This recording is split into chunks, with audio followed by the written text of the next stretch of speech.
नमस्कार दोस्तों, आज का शीर्षक है हिंदी उपन्यास डार्क हॉर्स भाग 8। जो बच्चे आईएएस की तैयारी कर रहे हैं उन्हीं पर आधारित एक मोटिवेशनल उपन्यास है जो बेहद ही हास्य एवं रोमांच से भरा है। दोस्तों, चैनल को लाइक और सब्सक्राइब जरूर करें ताकि आने वाली हर वीडियो की नोटिफिकेशन आपको मिलती रहे और इस डार्क हॉर्स उपन्यास का हर भाग सुने और आनंद लें। संतोष अब कमरे पर बड़े करीने से अपने सपनों की दुनिया सजा रहा था। अब उसे मिशन आईएएस शुरू करना था। बेड को दक्षिण उत्तर दिशा में लगा, कुर्सी और मेज को पूरब की दिशा में लगाया। भगवान की छोटी छोटी मूर्तियों के लिए एक छोटा सा टेबल पूरब और उत्तर के कोने में लगाया। उत्तर की तरफ किताब का रैक लगाया। उसने कमरे में रख रखाव में अपनी जानकारी भरपूरे वास्तु का ख्याल रखा। कमरे से लेकर किचन तक की सजावट के बाद संतोष बिना खाए पिए थक कर न जाने कब सो गया। सुबह राय साहब की कॉल के साथ ही उसकी नींद खुली। हेलो, सुप्रभात संतोष जी, कब आ रहे हैं बत्रा? जल्दी आइए, किताब खरीदना होगा ना सब ठो। राय साहब की एकदम फ्रेश आवाज आई उधर से। हम बस उठ गए हैं राय साहब, तुरंत आधा घंटा में आते हैं, आप भी पहुंचिए, संतोष ने आंख बंद में ही कहा। फोन रखते ही संतोष एक झटके में उठा और बाथरूम की तरफ दौड़ा। नहा धोकर जल्दी जल्दी हनुमान चालीसा पढ़ तुरंत कपड़ा पहन जाने को तैयार हो गया। इधर राय साहब तो रात भर सोए ही कहाँ थे, पूरी रात लैपटॉप पर आंख गड़ाए गुजारी थी। सुबह जल्द से जल्द खुले वातावरण में जाकर कुछ सजीव चित्र देखना चाह रहे थे, इसलिए संतोष को फोन लगा, बत्रा बुला लिया।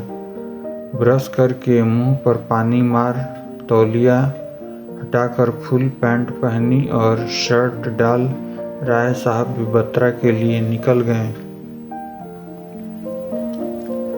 बत्रा पहुंच संतोष ने राय साहब को कॉल लगाया।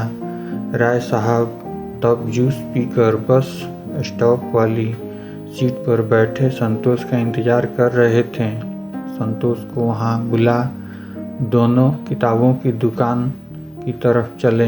दुकान पहुंचते ही राय साहब ने संतोष को पीछे किया और अपने पर्स में से एक पुर्जा निकाला।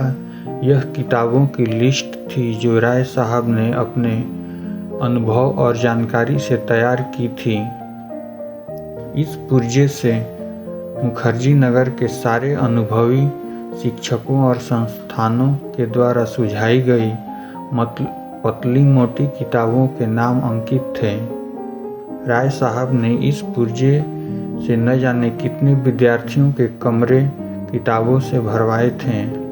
आज संतोष की बारी थी सीनियर होने और यहाँ मुखर्जी नगर में 5-6 सालों से लगातार रहने का दायित्व बोध इतना था कि राय साहब के पास सामान्य अध्ययन समेत लगभग सभी प्रमुख विषयों के किताबों की लिस्ट थी। यद्यपि उनके अपने विषय हिंदी साहित्य और इतिहास थे। आप विषय क्या रखिएगा? कुछ सोचते हुए संतोष जी, राय साहब ने एकदम गंभीर भाव से पूछा।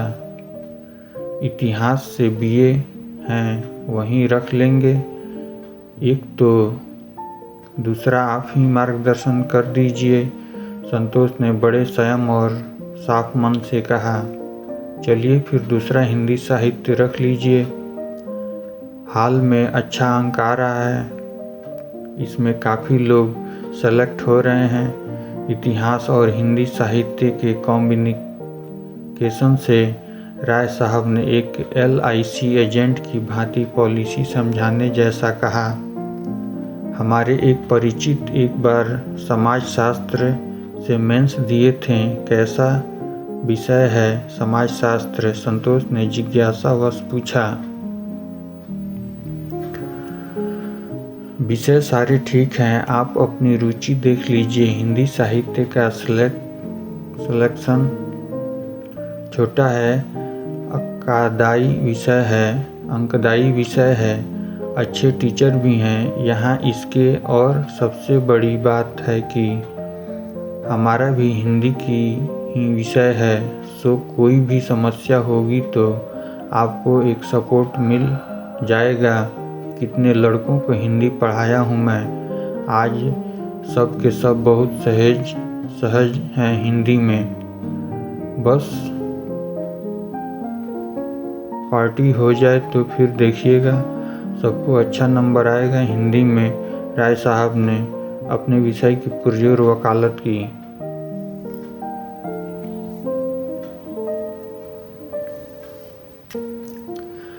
अच्छा राय साहब, अभी तो इतिहास और सामान्य अध्ययन का किताब दिलवा दीजिए, दूसरा विषय थोड़ा समय लेके सोच लेंगे। संतोष ने खुद को तत्काल विषय चयन के ऊहापोह से निकालते हुए कहा, जैसा आपकी इच्छा भाई, हम तो जो विषय कहिएगा उसी में आपको हेल्प कर देंगे।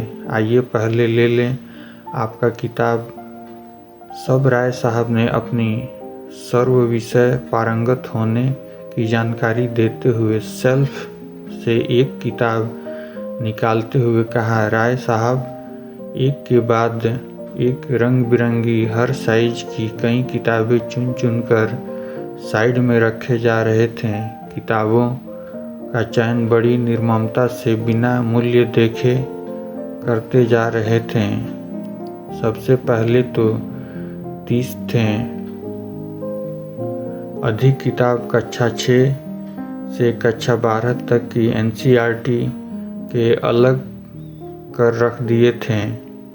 उसके बाद अन्य किताबें और साथ में इंडिया ईयर बुक के साथ 4 पत्रिकाएं भी। संतोष चुपचाप राय साहब के द्वारा दी जा रही किताबों का ढेर लगाए जा रहा था। उधर दुकानदार एक तरफ से कैलकुलेटर पर खुट करके मूल्य अंकित किए जा रहा था।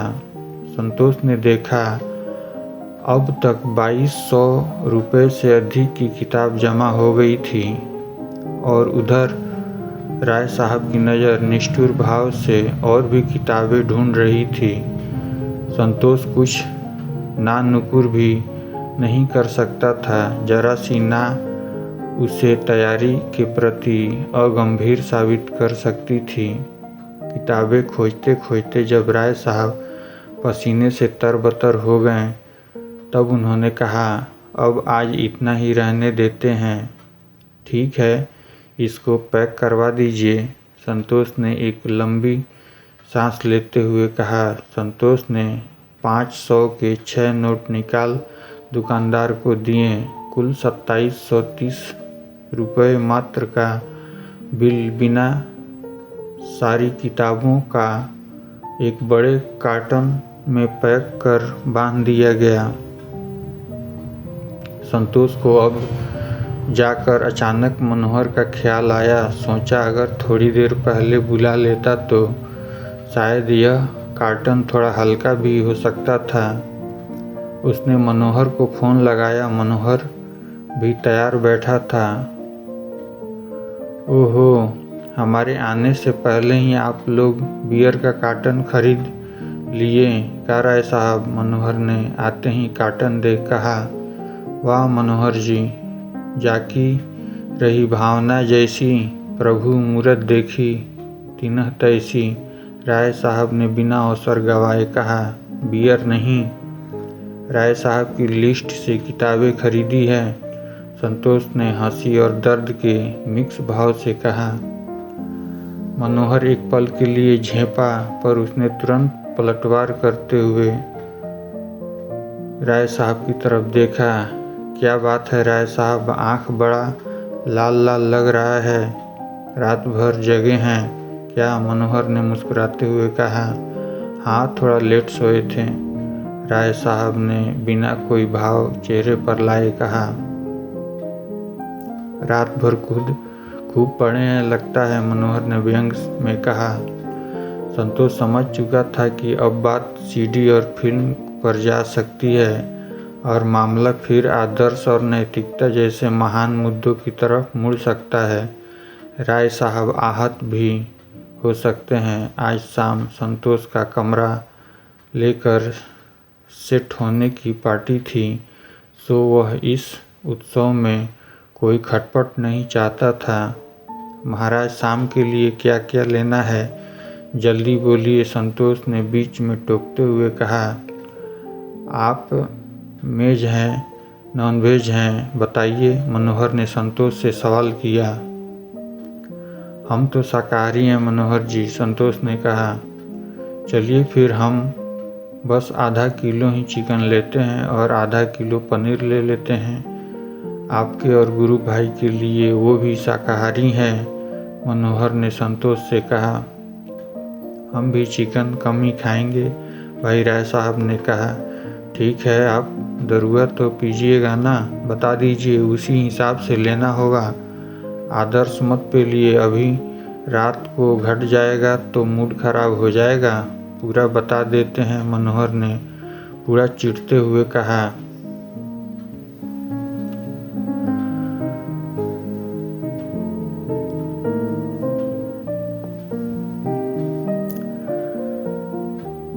आप अपने मन से ले लीजिए जितना लेना है, दारू सड़ता नहीं है।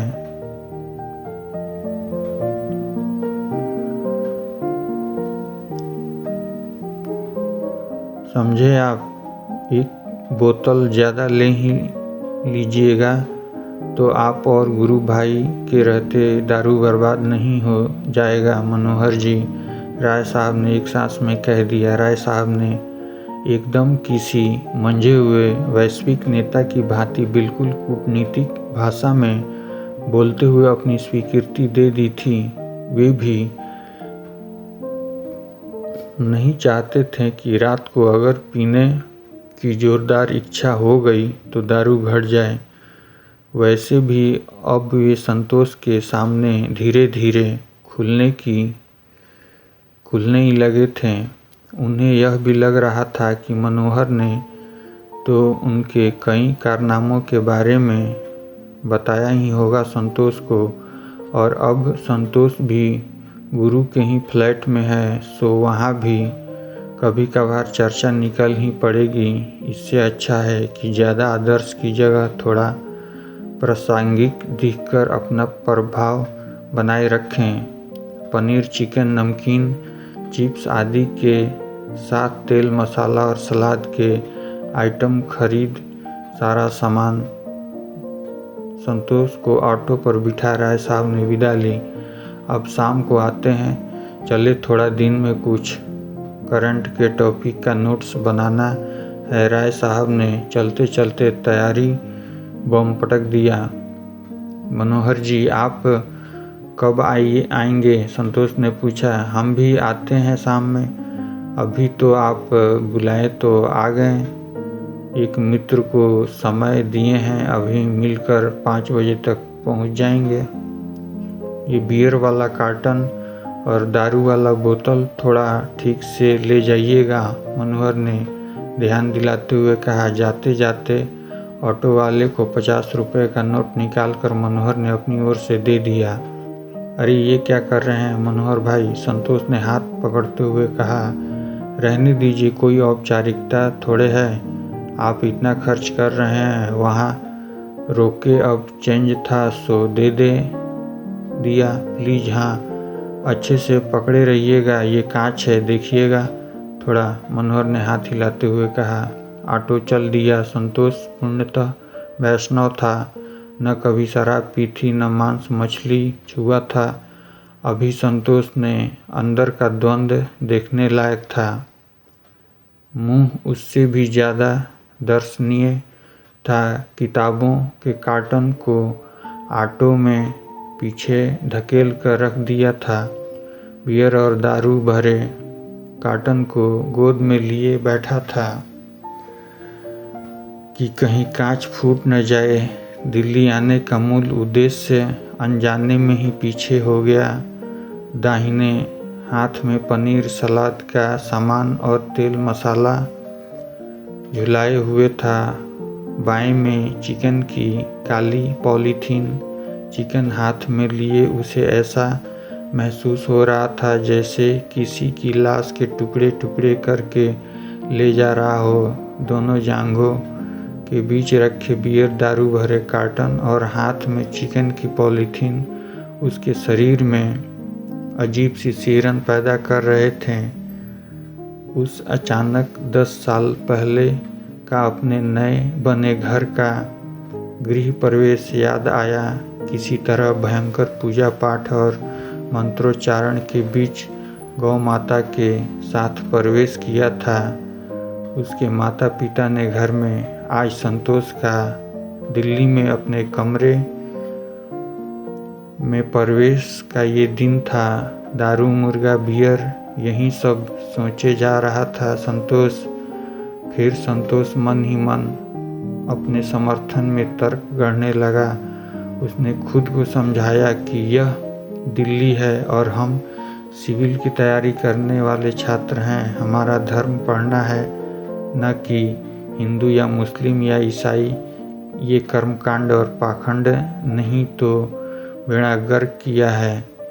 क्या खाने और पीने से कुछ होता है, बस मन साफ होना चाहिए। ऊपर से तो मैं तो मांस खाता या शराब पीता भी तो नहीं हूँ। दूसरों को खुशी देना सबसे बड़ा धर्म, और मैं अगर चिकन खिलाकर दारू पिलाकर 3 लोगों को खुश कर रहा हूँ तो यही तो मानव सेवा है, धर्म है। संतोष तब तक कमरे पर पहुँच चुका था। मन में द्वंद्व जारी था। सोचा गुरु से शेयर करूं, पर फिर सोचा अभी पहल इस तरह की पिछड़ेपन की बात कर शर्मिंदा होने से क्या फ़ायदा। दारू पीकर और मांस खाकर भी तो राय साहब ने मेंस दिया है। भारी पियक्कड़ गुरु ने भी इंटरव्यू दिया है। यह सब चलता रहा संतोष के मन में। आखिरकार संतोष ने मन को खूब दृढ़ किया और तय किया कि पार्टी खत्म होते ही कमरे को धो पोंछ कर लेगा और गंगा जल छींटे मार अगरबत्ती जलाकर पवित्र कर लेगा। फिर आगे से रूम पर मांस दारू से परहेज रखेगा।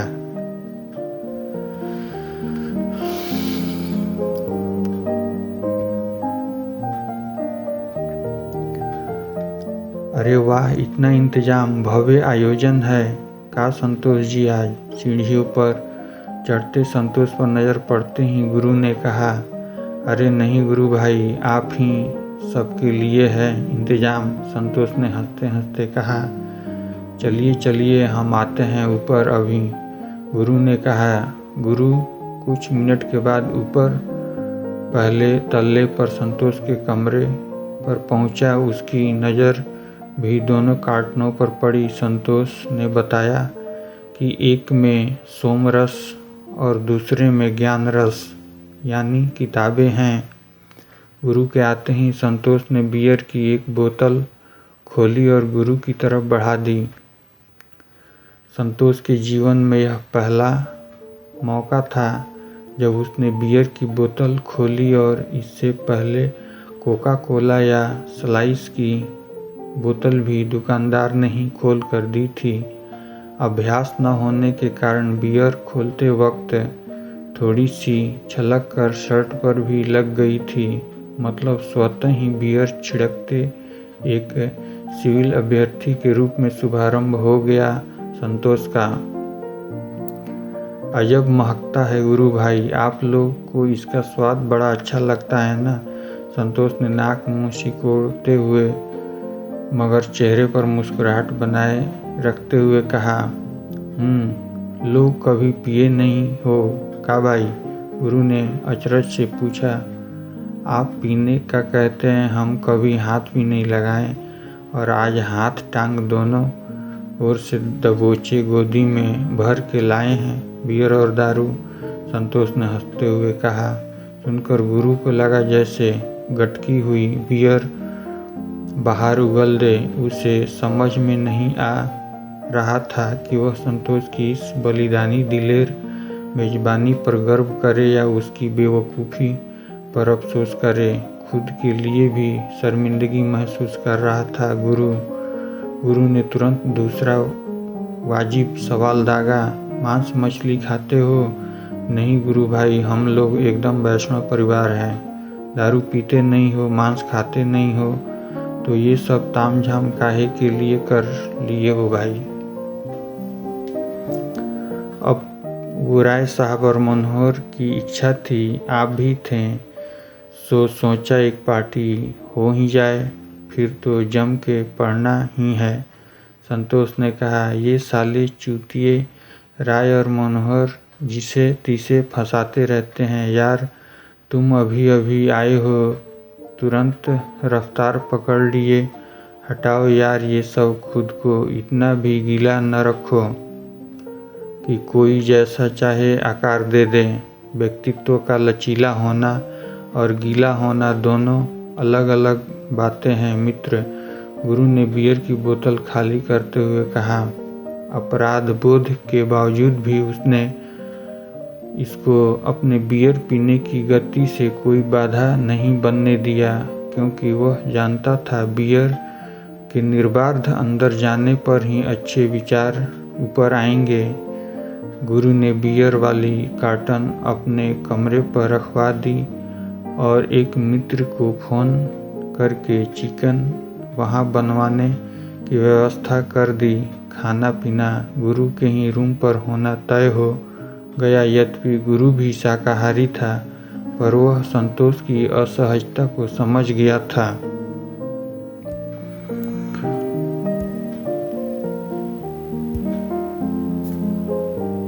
कहानी समाप्त होती है। मिलेंगे अगले भाग में, तब तक के लिए धन्यवाद।